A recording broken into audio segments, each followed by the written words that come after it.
स्वयं राजा कुन्तीपुत्रो युधिष्ठिरः नकुलः सहदेवश्च सुघोषामणिपुष्पकौ काश्यश्च परमेश्वासः शिखण्डी च महारथः दृष्टद्युम्नो विराटश्च सात्यकिश्चापराजितः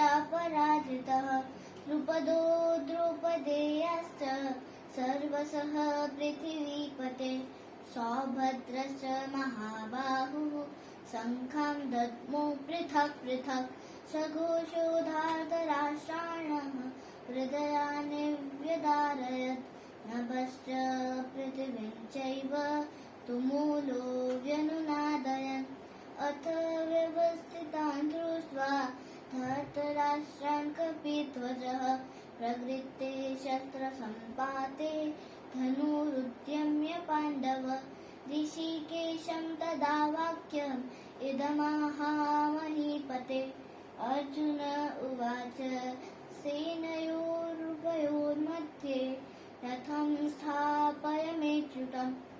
यावदेता निरीशेऽहं योद्धुकामान् नमस्कृतान् केन्मया सह योद्धव्यम् अस्मिन् रणसमुद्यमे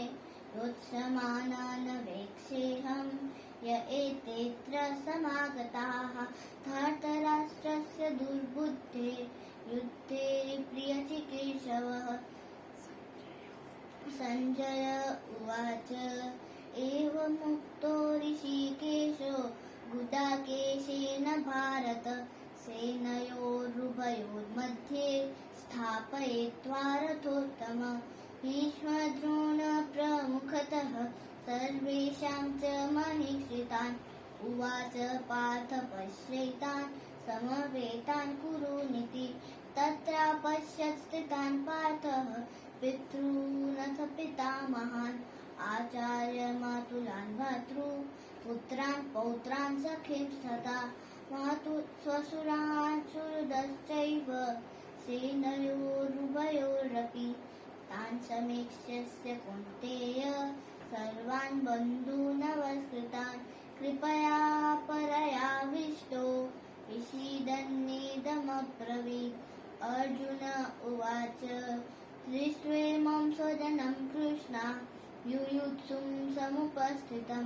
सीदन्ति मम गात्राणि मुखं च परिशुष्यति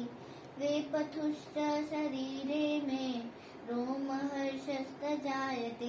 गाण्डीवं संसते हस्तात् त्वक्चैव परिदह्यते